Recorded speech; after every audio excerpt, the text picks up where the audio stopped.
And she said, so that when you and mommy are on your phones, I'll have someone to talk to. Hey, this is Will Bachman. Welcome to Unleashed, the show that explores how to thrive as an independent professional. Today's episode was recorded live at the Umbrex Presents event that took place October 28th, 2019 at StandUpNY in New York City. Nir Eyal was my guest on episode 200 of the show, where he discussed his latest book, Indistractable: How to Control Your Attention and Choose Your Life. I found the book so incredibly important and Nir's explanation of the principles so compelling that I was really thrilled that Nir agreed to speak at an Umbrex Presents event this fall about how to become indistractable. We had a capacity standing room only crowd for Nir's talk, and since the event, I've had numerous people email me that they've been implementing the strategies Nir discussed to become indistractable and that they're already experiencing the benefits.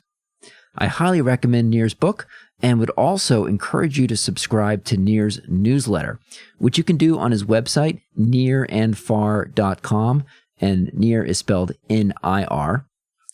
Recipients of the weekly Unleashed email get early invitations to attend Umbrex Presents events as my guest. So if you'd like to be the first to know about the next Umbrex Presents event and have a chance to register early, email me at unleashed@umbrex.com. I'd like to thank Danny Zolden, the owner of StandUpNY, for hosting our event. To hear some great comedy on the Upper West Side of New York, check them out. They've got a show every night.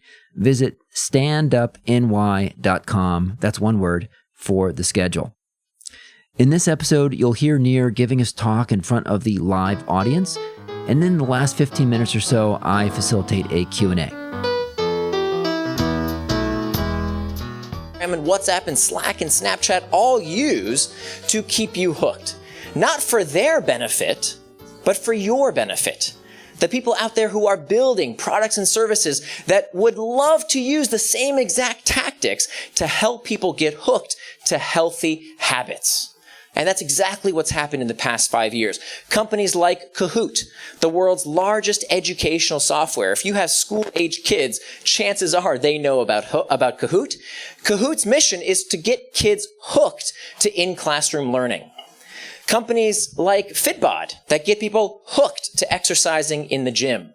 Companies like Paga and Byte Foods that all change people's habits in a healthy way. But of course, just how, in the same way that we have good habits, we also find that we have bad habits. And so Hooked was really about how to build healthy habits facilitated through these technologies. But of course, the downside is that sometimes these technologies are built so well, they're so engaging, they're so good that we want to use them sometimes too much. And so that's what led me to explore this path around distraction, to try and get to the root cause of this problem. Now, the genesis of the idea for this book was one afternoon, I was sitting with my daughter, and we had this wonderful afternoon plan together, where we had nothing but daddy and daughter time for the entire afternoon. And I remember we were sitting together, and she and I had this book of activities that daddies and daughters could play together. One of the activities was to make a paper airplane and shoot it across the room and see how far it would get, who would win, who could make the best paper airplane. Another was to make a little origami boat. And one question I remember verbatim. The question was, if you could have any superpower, what superpower would you want? And I remember the question word for word, but I can't tell you what my daughter said. Because in that moment, I had decided that there was something on my phone that was much more important than she was. And she got the message that whatever was on my device was more important than time with someone I loved very, very much. She got the message, she left the room, and she decided to play with some toy outside. By the time I looked up from my phone, she was gone, and I knew something had to change. I remember telling this story just as a sidebar. I told this exact story to a friend of mine before the book was published. And he decided to ask his daughter the same question. We have daughters of similar age. And so he asked her, what superpower would you want? And she said she wanted the power to talk to animals. And he said, wow, the power to talk to animals. Why is that, honey? And she said, so that when you and mommy are on your phones, I'll have someone to talk to.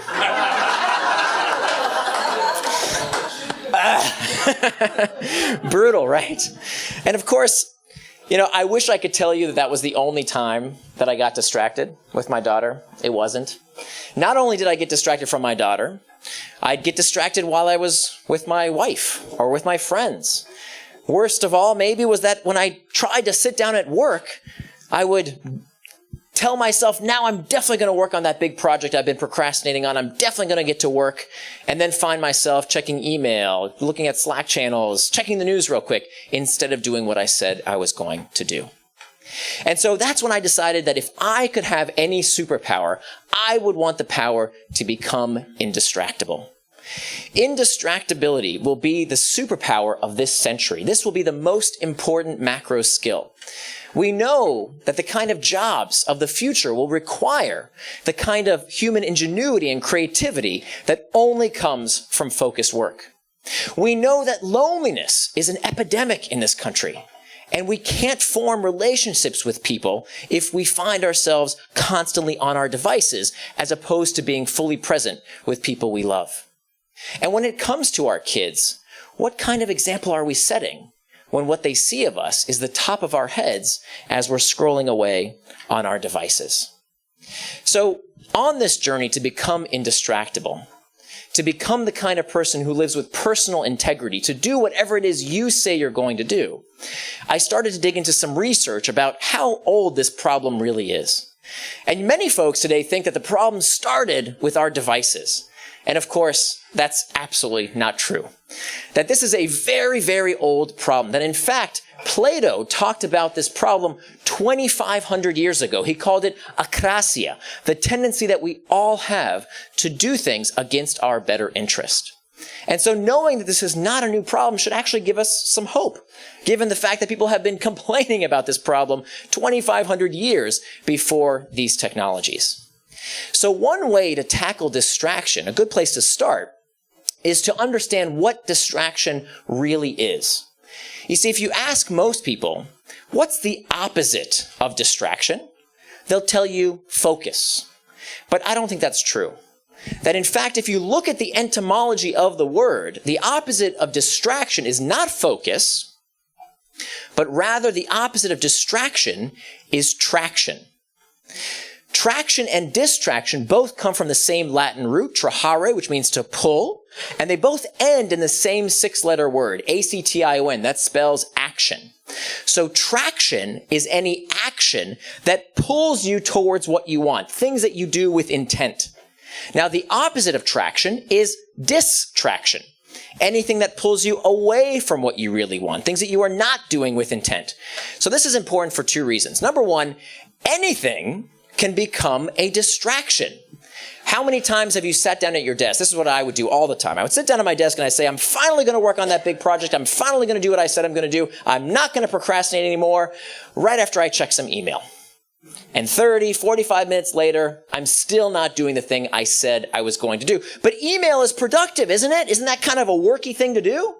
Well, not if that's not what you plan to do with your time. It is still as much of a pernicious distraction. And if we don't decide in advance what we want to do, by thinking we're doing these pseudo-work tasks, we become slaves to the urgent at the detriment of the important.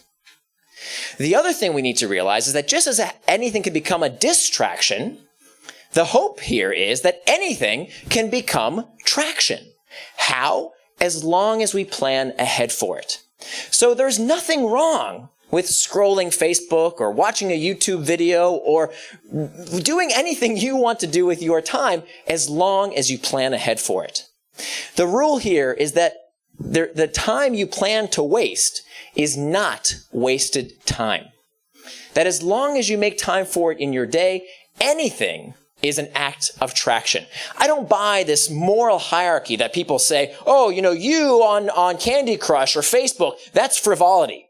But me watching football on TV for 3 hours, that's okay.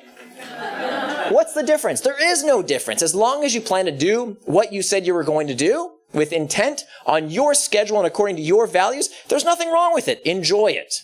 as long as it's on your schedule. So, picture in your mind, we have traction, we have distraction. Now, what prompts us to either traction or distraction? What moves us in either of these directions? Two things. We have external triggers. External triggers are the things in our environment, typically the pings, the dings, the rings, all of these things in our environment that prompt us towards traction or distraction. The other thing that prompts us towards traction or distraction are the internal triggers. Internal triggers are uncomfortable psychological states that we seek to escape. And it turns out that this, overwhelmingly, is the root cause of distraction. That when you ask most people, what's the nature of human motivation? Why do we do everything that we do? Most people have some conception of carrots and sticks, right? This is called Freud's pleasure principle, that says that everything we do is about the pursuit of pleasure and the avoidance of pain. Turns out, neurologically speaking, this is not true. That inside the brain, the way the brain inspires us to action is not by getting us to pursue pleasure and avoid pain, but in fact, neurologically speaking, it's pain all the way down. It's pain all the way down. Let me prove it to you. This is called the homeostatic response, and we know this to be true physiologically. Think about it. If you go outside and it's cold, that doesn't feel good. What do? You put on a jacket. And if you come back in, now you're hot, that doesn't feel good. You take it off. Right? And if you're hungry, you feel hunger pangs, so you eat. And then if you eat too much, now you're stuffed, that doesn't feel good, so you stop eating. So physiologically, we know this to be true. And of course, psychologically, the exact same principle holds. That when we're feeling bored, let me start with loneliness. When we're feeling loneliness, where do we go? What app or website do we check when we're feeling lonely? Facebook, right? Somebody said Tinder? Different kind of loneliness. All right. What about when we're feeling uncertain? Before we scan our brains to see if we know the answer, what are we doing? We Google it. What about when we're feeling bored? Where do we go between 2 and 4 o'clock when you have that big project you don't feel like working on? You go to YouTube, Netflix, Instagram, Reddit, stock prices, sports scores, the news. All of these things cater to this uncomfortable feeling of boredom. We don't like that sensation, and the solution, the relief, is provided by these technologies in our pockets, among many other potential distractions. So, this is the most important step to becoming indistractable. Because if we don't confess to ourselves that the reason we really become distracted, the reason we do something we didn't intend to do, is by definition, the root cause is this desire to escape from an uncomfortable sensation. So what do we do about that? There's only two things we can do. The first thing we can do is fix the problem, okay? So when I was with my daughter and I was checking my device, I hate to admit this, but it wasn't the phone doing it to me. I was going through some stuff in my life that I needed to escape from, that I was looking for relief, stress, work anxiety. I was looking for satisfaction from this phone. And let me tell you, one thing I didn't tell you about that story is that I'd been with my daughter for about 3 hours at that point, and I needed a break. You know, a grown man can only take so much time with a toddler before I need some relief, but I could have handled it in a much healthier way. By identifying that the internal trigger, the source of the problem, wasn't my phone. It was the uncomfortable sensation that I didn't know how to cope with. Okay, so we put in practice all these different techniques. So now, my daughter and I sat down together after I realized that the source of the problem was that I was just getting bored. I was getting tired playing Uno for the 100th time or, doing some kind of kid activity that I didn't find very entertaining. So we sat down together and we made ourselves what we call the fun jar. So we wrote down 100 things, and we didn't stop until we got to 100 things that we would like to do together. Okay, all these activities, and we put them inside this fun jar. And now anytime we have time together, even if it's just 45 minutes or an hour, we take out an activity and we know that everything we take out of this fun jar is going to be fun for the both of us. Okay, so that's an example, a whimsical example of how you can fix the source of the discomfort. But of course, not all problems in life are so much fun. A difficult workplace culture.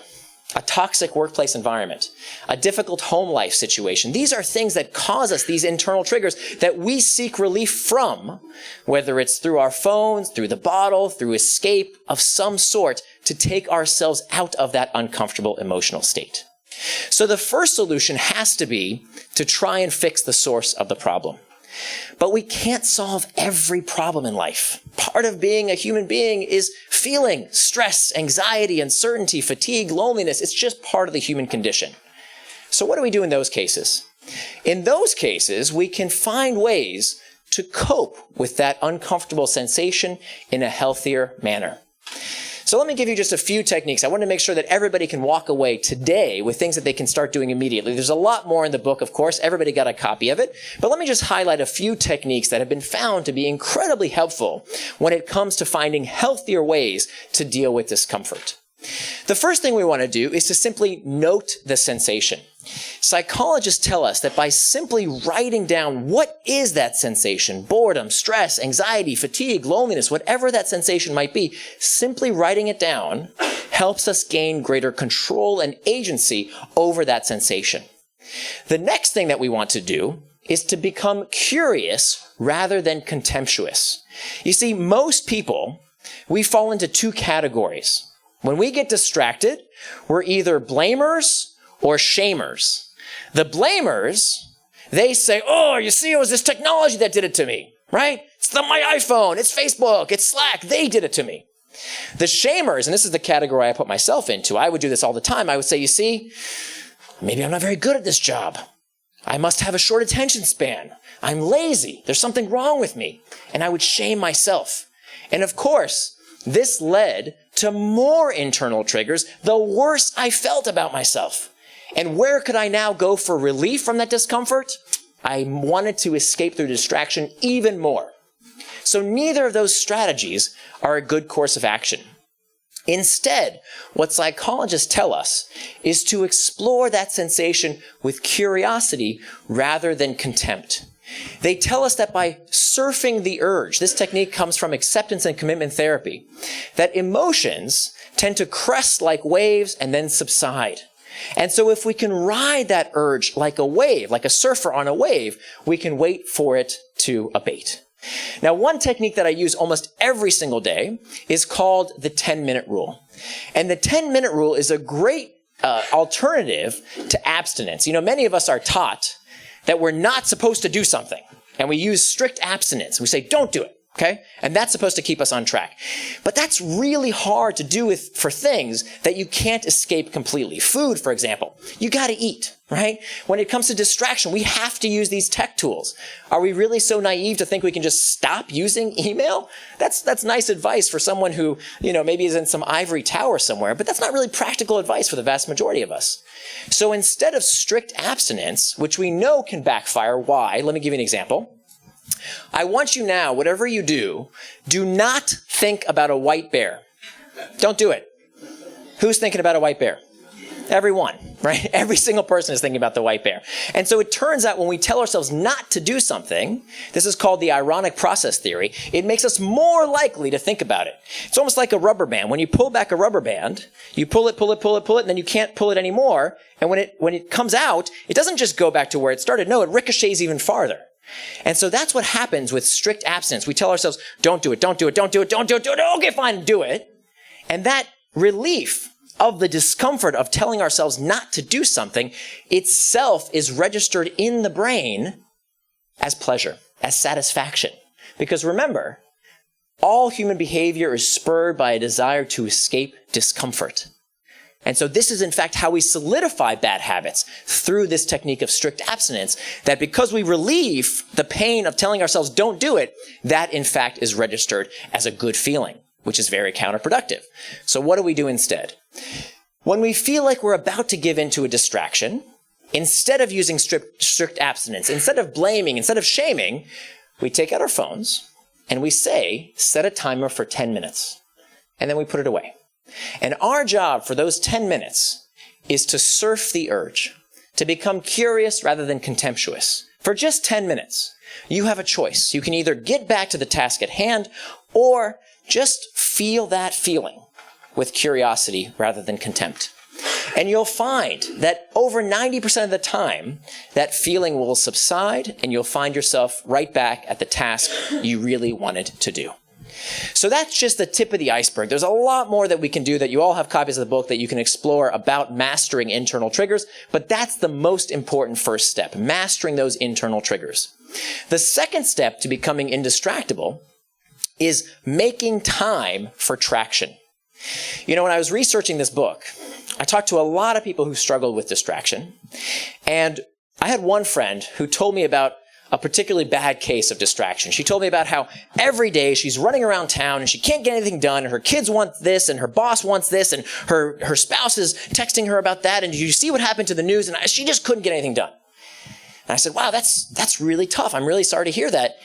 Can I see what it was you got distracted from today? What did you plan to do that you didn't get done? Can I see your schedule? And she kind of looked at me funny, and she took out her phone, and she showed me her calendar, and it was all white space. There was nothing on it. Maybe a dentist appointment or something. So here's the thing. She is part of over 2/3 of Americans who don't keep a calendar. Think about all the time and money we spend on keeping our stuff safe. We have home security systems. We have alarms on our cars. We put our money in bank accounts behind, thick vaults. But when it comes to our time, sure, come on over, take as much of it as you want. So the fact of the matter is we cannot call something a distraction unless we know what it distracts us from. And in this day and age, if you don't plan your time, somebody is going to plan it for you. Your boss, your kids, whatever's going on in the news, social media, somebody's going to eat up that time unless you plan what you want to do with your time in advance. So this uses an age-old technique. It's actually been studied in thousands of independently verified studies that have found that this simple technique, it's called making an implementation intention. Just a fancy way of saying planning out what you're going to do and when you're going to do it is an incredibly effective way to make sure that you do what you say you're going to do. Now, that's just step one. Step one is making this time box calendar. And I tell you exactly how to do that in the book. But the next step is to do what we call a schedule sync. And this is pretty novel. I haven't seen this in any other book. This idea is to sit down with the stakeholders in your life, the people who you owe time to, and just quickly review your calendars. Now, I have to tell you, this saved my marriage. A few years ago, I've been married for 18 years. And a few years ago, my wife and I were fighting every day about the same damn problem. The problem was that she would complain that I wasn't pulling my weight. She would say, look, don't you see the laundry needs to get done? Don't you see the trash needs to be taken out? Why aren't you helping out? Don't you see our daughter needs to be fed? And I said, honey, if these things need to get done, just tell me. I'm not a mind reader. Just tell me what needs to get done. And what I didn't realize is that by asking her to tell me what to do, I was asking her to do more work. I was asking her to be my boss and to direct me. And it turns out that I wasn't alone. That in fact, in the majority of dual income heterosexual households, both people work outside the home, women still in this day and age take on a disproportionate share of household admin responsibilities. I see a lot of women shaking their heads. No men think this is interesting. So I had to admit to myself, when I did this research, I found, oh my God, this is a big problem. It's not just in my household that this happens.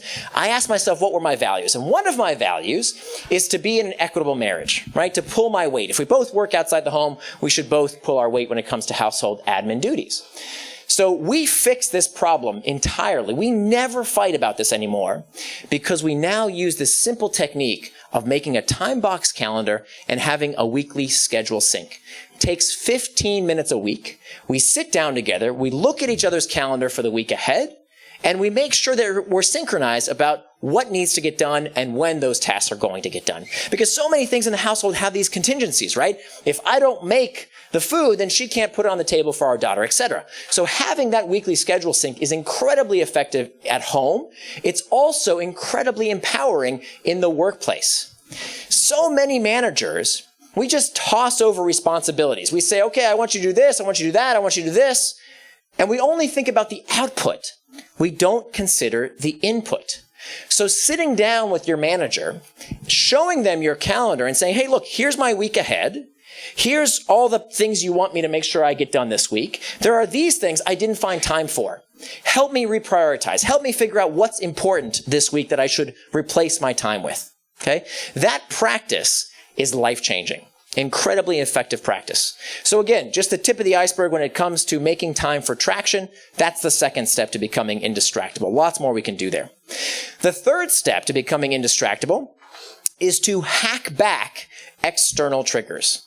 Now, external triggers are the pings, the dings, the rings, all of these things in our environment that prompt us either to traction or distraction.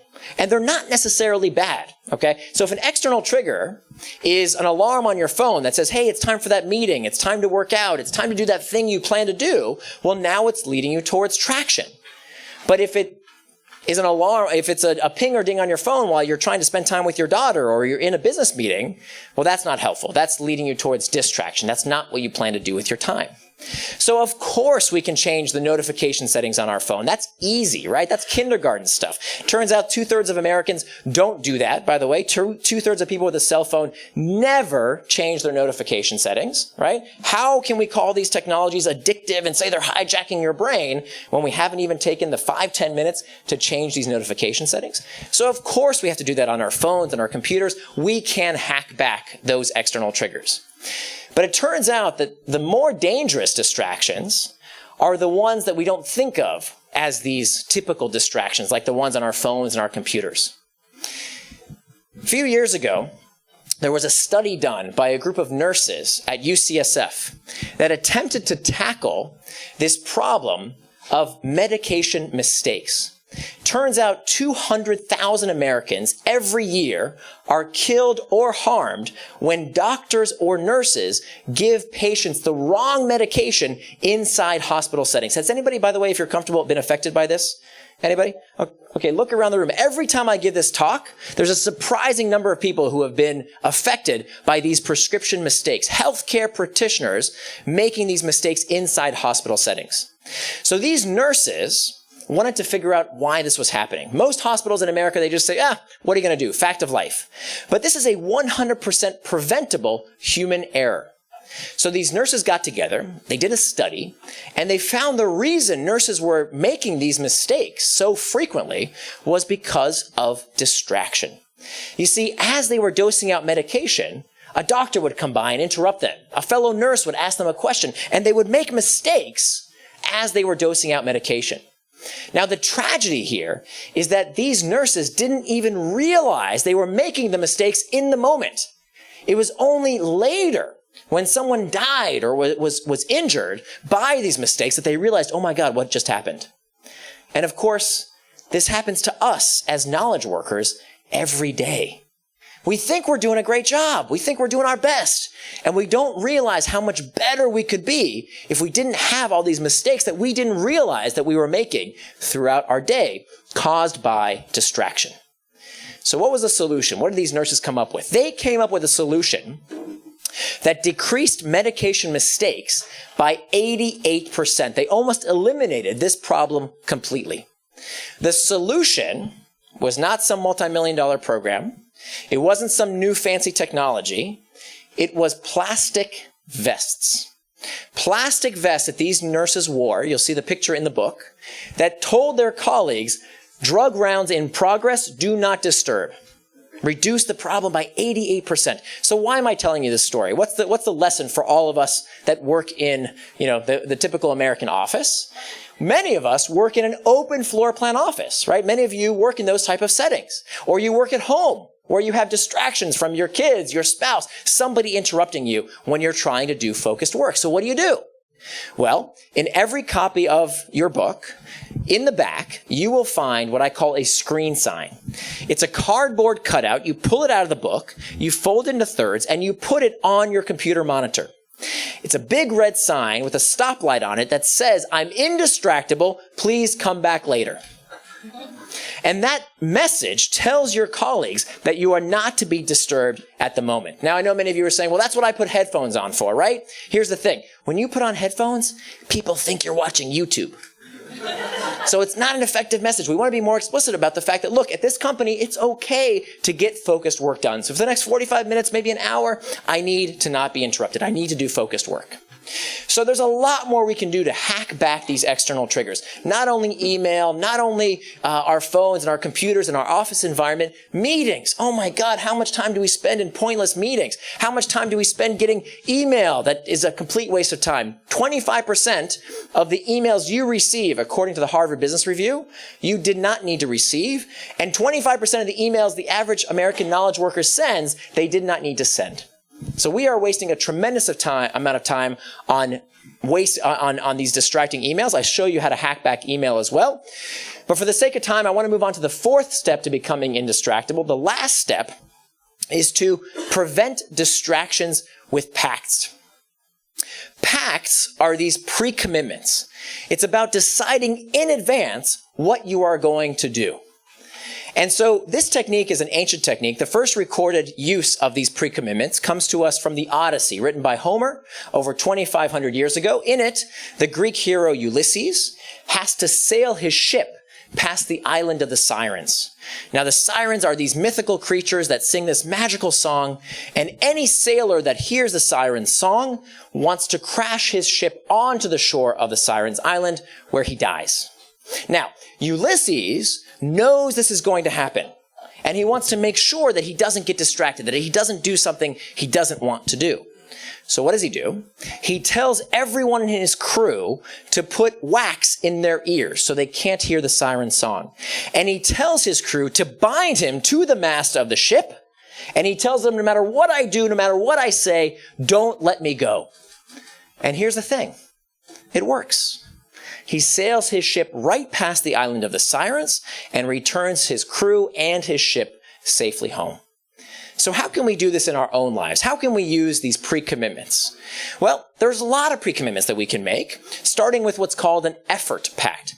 An effort pact puts a bit of work between you and the distraction you don't want to succumb to. Just like Ulysses binding himself to the mast of that ship. So every day, when I need to do focused work, I take out my phone, and I have a little app called Forest.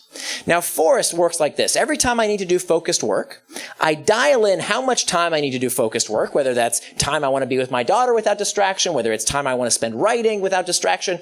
And when I type in how much time I want to do focused work for and hit go, a little virtual tree is planted. Now, if I pick up my phone and do anything with it, the little virtual tree dies. And I don't want to be a virtual tree murderer. So that is enough of a pre-commitment. It's enough of a promise to remind me that I made with myself to keep me on track, to prevent me from doing something I would later regret. Now, that's what's called an effort pact. You can also make what's called a price pact, where you have some kind of economic disincentive to not doing what you say you're not going to do. The third type of pact is called an identity pact, and I think this is the most important and interesting of the three. An identity pact is when we use some kind of moniker, some kind of identity for ourselves to help us stay on track. Now, this comes from the psychology of religion. That we know that when people have some kind of identity, some kind of moniker that they call themselves, it makes it much less likely that they will do something they later regret, that they will go off track. For example, a devout Muslim does not say to themselves, ooh, I wonder if I should have that beer today. No, a devout Muslim does not drink alcohol. A vegetarian doesn't say, ooh, you know, that bacon looks good. I wonder if I should have some every day. No, a vegetarian does not eat meat. It's part of who they are. And they do things that are a little different from the mainstream as part of that identity. And this is exactly what we need today. So when I was a kid, growing up in the 1980s, I remember that all over my house, we had ashtrays. Because back in the 1980s, if someone came to your house, they just expected to light up a cigarette in your living room. That was just what people did. Right? But can you imagine if someone came to your living room today and just lit up a cigarette without asking? That would be ridiculous. And I remember my mom, she had these ashtrays that were these beautiful glass ashtrays that we used to have. And then one day they all disappeared. She got rid of them all. And she replaced them with an ashtray that was made to look like a skeleton's hand. This is a true story. She wanted to send a signal to people who were smoking, this is not so good for you, by having a skeleton's hand as the ashtray. And then one day, even those disappeared. And I remember people came over and they said, where's the ashtray? And my mom would say, no, you have to go outside if you want to smoke. She lost friends because she asked these smokers to go outside and smoke. That was so weird. It was so different. It was so unusual. But that's an example of what's called spreading social antibodies. And that is exactly what we need to do today with distraction. Social antibodies are when a society realizes that a behavior is not good for us, we start changing our norms, our manners, our rules around how certain things are done. And you say, well, yeah, but legislation is why people stop smoking, right? Well, not in anybody's living room. There's never been a law that says you can't smoke in someone's living room, and yet people stop doing it. Or at least they ask, where do I go to smoke? And so we see the same thing happening today by people who proudly declare, I am indistractable. You know what? I don't respond to every text message and email within 30 seconds. I put this weird screen sign on my computer monitor when I need to do focused work. Is that any different than someone who might have an unusual diet or wear unusual religious garb? No. These people are trendsetters. They're people who proudly declare that I am in control of my decisions, my attention, and my life. I am indistractable. So, when I was wrapping up this book, I remember sitting down with my daughter, and I said, honey, look, I'm really sorry that the first time I asked this question, I didn't hear your answer. And I'm really curious, what is your superpower? What superpower would you most want? And she thought about it for a minute, and here's what she said. Honest to God, this is what she said. She said that if she could have any superpower, it wouldn't be to, sling spider webs or fly like Superman. She said she'd want the power to always be kind. That's what she said. So after wiping my eyes, kind of collected myself, and that's when I realized, kindness is something anyone can do, right? We all can be kind. We don't have to get stung by some radioactive spider. We don't have to be born on some alien planet. We can all be kind. And the same goes when it comes to managing distraction. These days, a lot of people will tell you that technology is addictive, that it's hijacking your brain, that there's nothing you can do about it because of those algorithms. And I don't think that's true, and I don't think it's helpful. Because there are so many things we can do. We can master these internal triggers. We can we can make time for traction. We can hack back the external triggers. We can prevent distraction with pacts. All of these things empower us to make sure that we use technology as opposed to these distractions and technologies using us. You see, we all have the power to put distractions in its place. We all have the power to become indistractable. Thanks very much.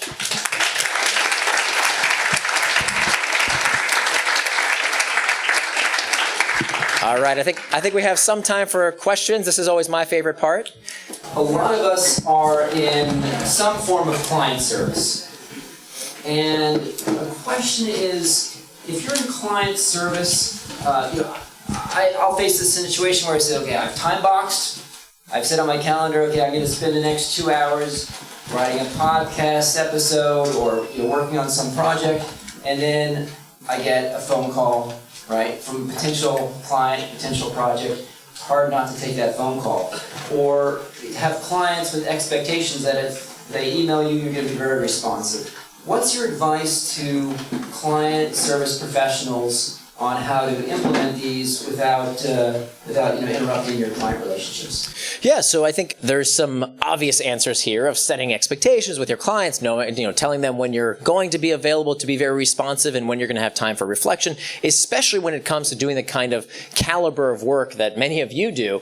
You can't do what you do without time to reflect.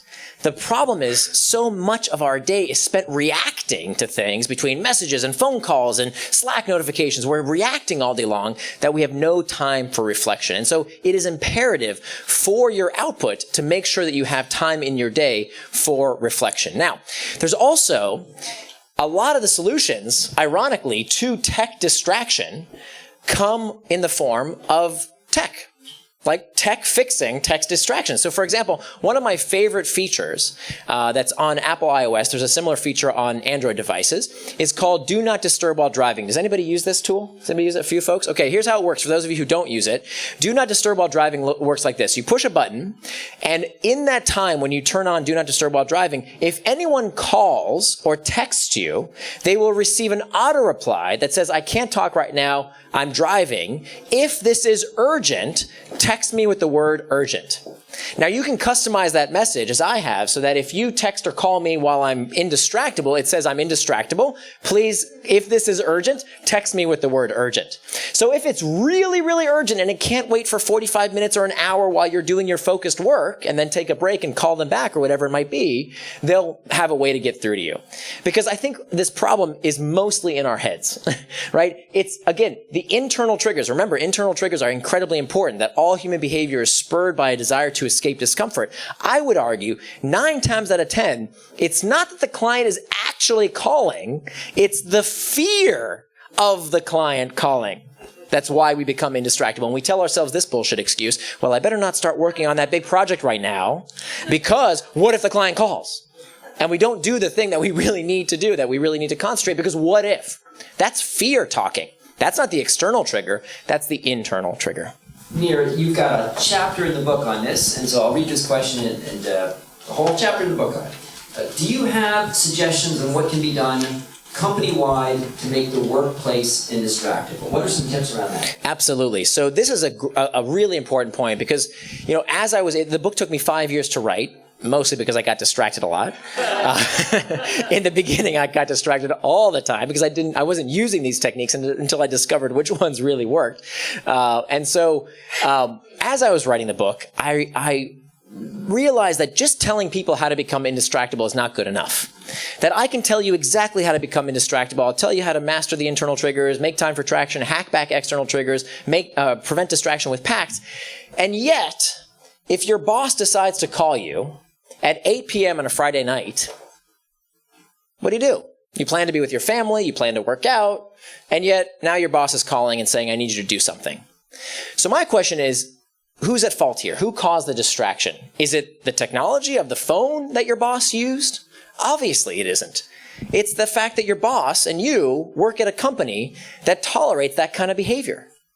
So the big conclusion I made in researching the root causes of distraction is that when it comes to the workplace, distraction at work is a symptom of cultural dysfunction. Let me prove it to you. One of the tools that I heard people complain about ad nauseum, second to email, the most complained about, the most distracting technology in the modern American workplace was Slack, right? A few folks said it. Slack or some kind of other group chat app. So I decided to go pay Slack a visit. And so I decided to go see Slack, okay? And you would expect if the technology was causing the distraction, well then nobody uses Slack more than Slack. They should be the most distracted people on earth. But that's not what I found. That in fact, at Slack, if you use Slack on nights and weekends, you are reprimanded. Right? That is not what they do there. That in fact, at company HQ in San Francisco, you'll see on the walls, it's written in big pink letters, it says, work hard and go home. It literally says it on their walls. And so Slack has this company culture that does not get distracted, that allows people the time they need to focus, to do their best work. And the way they do this is in 3 ways. Number 1, they give employees what's called psychological safety. The ability to talk about this problem, to raise their hands and say, hey, you know what? This isn't working for me, without fear of retribution. The second thing that they do is that they give a forum for people to air these concerns. So another company I profile is BCG. Many of you know BCG, Boston Consulting Group. It's one of my first jobs out of college. I spent a couple of years there. It was horrible. It was a really, really tough workplace culture. And we were constantly expected to be connected through our BlackBerries at the time. And, they have gone through this cultural transformation. They did this incredible turnaround where they used to be a company that had very high employee turnover, very high employee churn. Now it's rated as consistently one of America's America's best places to work. It's got a very high Glassdoor rating, rated by the employees who work there, because they started giving people a forum to talk about this problem of distraction, along with many other problems. And what Slack as well as BCG discovered is that when they gave employees the ability, the forum, the place to talk about this problem of distraction, they realized there were all kinds of other skeletons in the closet, that they could quickly figure out solutions to this problem of distraction, right? They came up with their own solutions. But what they also discovered, that when they opened the floodgates and let people speak honestly about problems at the company without fear of getting fired, they also improved, not only did they improve employee retention, they improved customer service, they improved customer satisfaction, they did better work because they could talk about their problems. You see, the real problem of distraction at work is not distraction. It's that we can't talk about the problem of distraction without fear of getting labeled as lazy or not a team player or as incompetent in some way. That's the real problem. Then the third characteristic of these companies that don't struggle with distraction, despite the fact that they use technology a lot, is that company leadership exemplifies what it means to be indistractable, because culture flows downhill. And so we know that technology in a dysfunctional company culture perpetuates the problem. It's called the cycle of responsiveness. That when people show up at a workplace and they see that everyone's always on their devices, they realize that this is what you have to do to get ahead. And so they send even more messages. They're on their devices even later into the night. And of course, that just perpetuates this terrible, vicious cycle. And so the only way, or one of the ways, not the only way, one of the ways to stop it is when company management decides to become indistractable, decides that when they show up at a meeting, they put away their devices, that they're fully present with people when they meet with them, that they shut off on nights and weekends. That's something that at Slack they exemplify. Back to that motto written on the company walls, work hard and go home. It's part of the company ethos. Now, I don't want you to confuse working long hours or not working long hours with what I'm saying right now. If you want to work long hours, go for it. If that's consistent with your values, do it. If you want to be an investment banker, if you want to go work at a tech startup and you're okay with working 60, 70 hours a week, no problem. As long as you know what you're in for. My problem is what so frequently happens today in the American workforce is people think they're working at a place that they're required to work 40 hours a week, but then when they show up, they realize, oh, I also have to do an extra 20, 30 hours a week on nights and weekends. That's a bait and switch. That's not right. And that's the kind of thing that we need to talk about the problem in order to fix it. But the real problem, again, is the fact that we don't have a forum, we don't have psychological safety to talk about this problem, as well as all kind of other problems. That when you look at companies that have had these corporate scandals, from Enron until most recently at Boeing with the 737 MAX, there's always people at the company that knew what was going on, but they didn't want to talk about it for fear of getting fired. That's the real problem going on. How do you see meditation and mindfulness really as it relates to being indistractable? Yeah, so in the book, I give tactics like acceptance and commitment therapy, which is a form of mindfulness, but I don't spend a lot of time on it. I don't spend any time on meditation. Meditation is only mentioned once in the entire book to tell you that I will not be talking about meditation. Not that I think it doesn't work. I think if it works for you, wonderful, go for it. I think that's great. There's a lot of studies that show that if you meditate, you can get all kinds of benefits from it. But it's been written about to death, right? I'm not the most qualified person in the world. There's been tons of books that have done a better job. And I think there's a lot of people out there who want more. That I don't think, and not that I'm saying that every proponent of meditation says that this is the answer, but look, you can't meditate every problem away. That sometimes we need to actually do something about the problem, fix the problem, and then use techniques like meditation, like mindfulness, like what I'm putting in the book to learn tactics to cope with that discomfort. So I don't cover it a lot just because, not that it doesn't work, it's just been covered, I think, to death, frankly, by other folks better than I could have. I don't know how this one got in here, but raise your hand if you asked this. What do you think of Georgia Tech? Yeah, great school. Georgia Tech is a great school. That's random. Somebody got distracted. Okay, so how do you avoid social pressure so you can remain indistractable? For instance, I do not check emails in meetings, but everyone else does. Yes. The end result is that they respond to emails within the hour during the meeting. Yes. While I take several hours to reply, it's not socially acceptable to wait that long to reply. Yeah. So part of it is company culture. Part of it is about changing this ethos, just like we did when it came to smoking, around changing, these patterns of how we reply, that we need this awareness. I'm hoping, and this is a big reason why I wrote this book, that it's okay not to respond within every 30 seconds to every email, that we can do better work when we time box time for email in our day as opposed to constantly reacting. We need time for reflection, as I said earlier. Now, when it comes to a social setting or a business meeting setting, let's do the social set. Well, for a business meeting, I have a rule that when we're going to have a meeting, we need to be present both in body and mind. That many of us, you know how this works, right? You go to a business meeting, somebody's on their phone. Typically, it's the hippo. Does everybody know who the hippo is? The highest paid person's opinion, right? That's who the hippo is. So typically it's the hippo that decides, it's a good time to check my email right now. Go ahead, just keep talking. I just need to do this one thing. And of course, what does that do to everybody else in the room? It has this secondhand smoke effect almost, that if I see that you're checking email, well, now I'm internally triggered to think, oh my gosh, what's in my email inbox? I better check too. And pretty soon, we have the entire room is physically present, but their minds are somewhere else. Right? And they're not paying attention. Why are we even having this meeting in the first place? So my suggestion is that we have one laptop per meeting.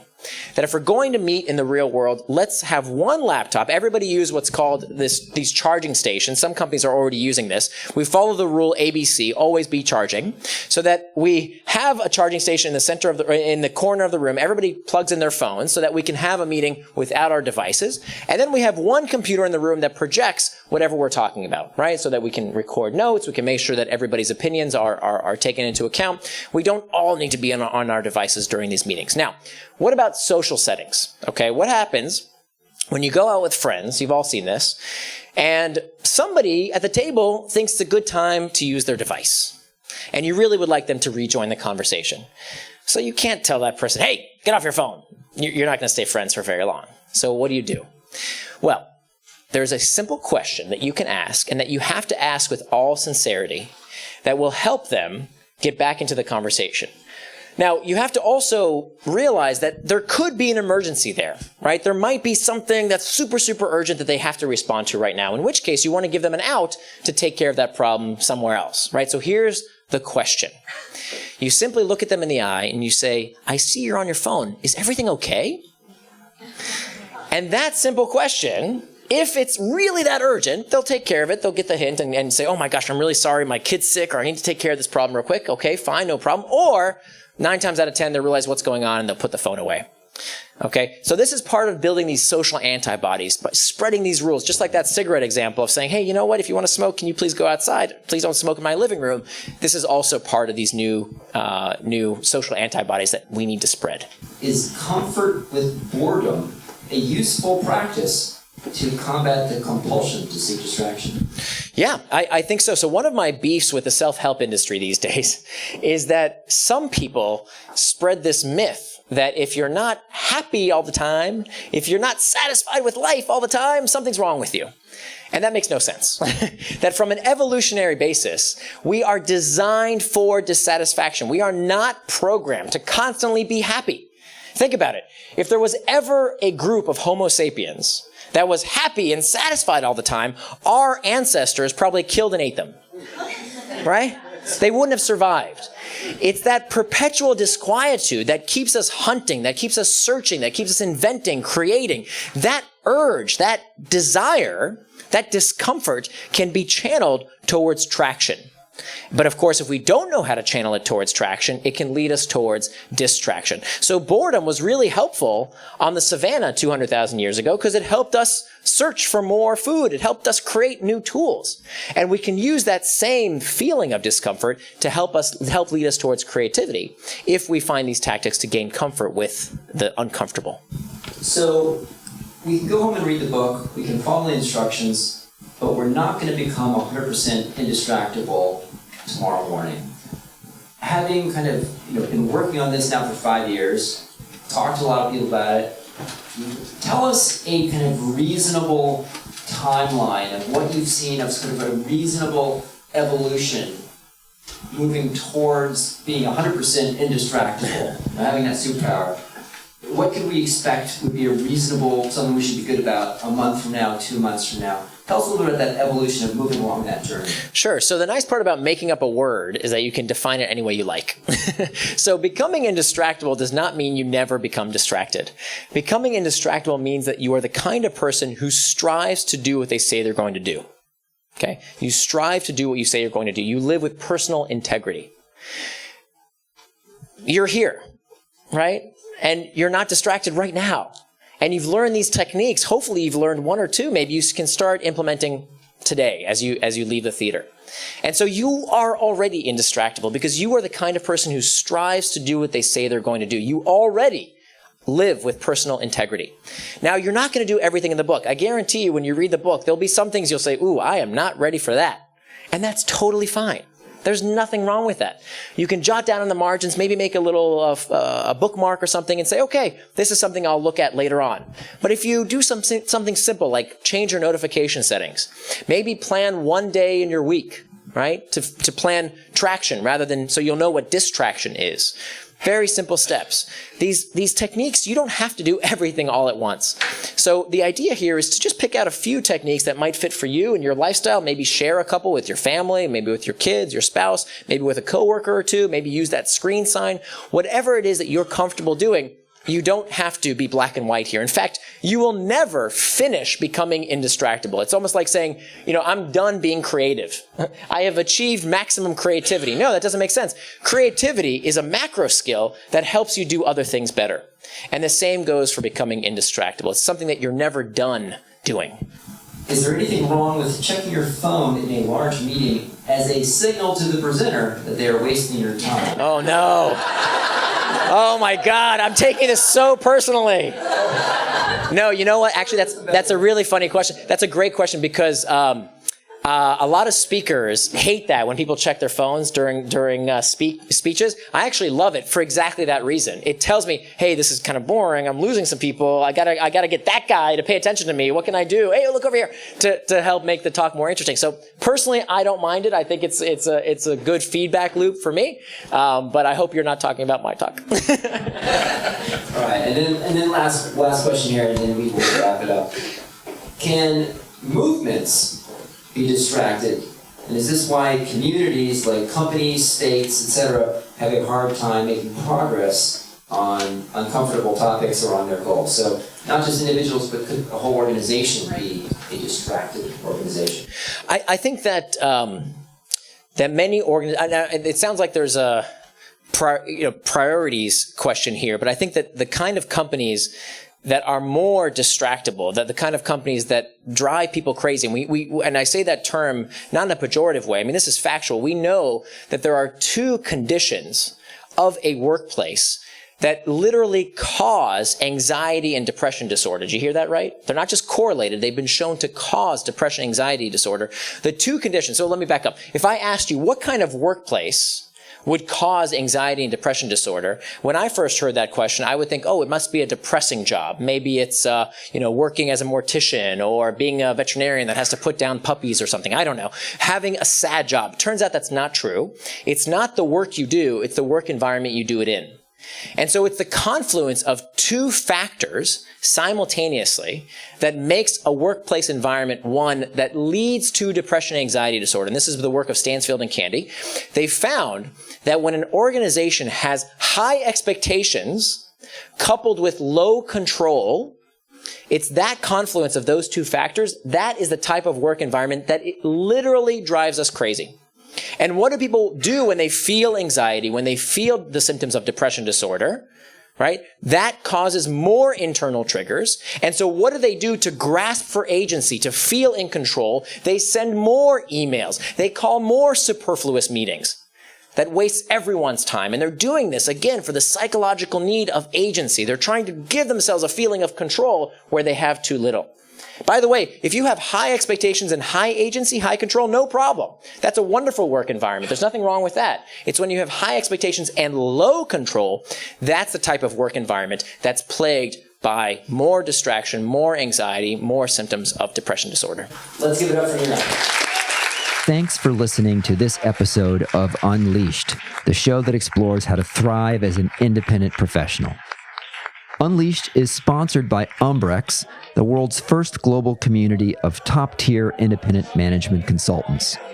The mission of Umbrex is to create opportunities for independent management consultants to meet, share lessons learned, and collaborate. I'd love to get your feedback and hear any questions that you'd like to see us answer on this show. You can email me at unleashed@umbrex.com. That's UMBREX.com. If you found anything on the show helpful, it would be a real gift if you would let a friend know about the show and take a minute to leave a review on iTunes, Google Play, or Stitcher. And if you subscribe, our show will get delivered to your device every Monday. Our audio engineer is Dave Nelson. Our theme song was composed by Gary Negbauer, and I'm your host, Will Bachman. Thanks for listening.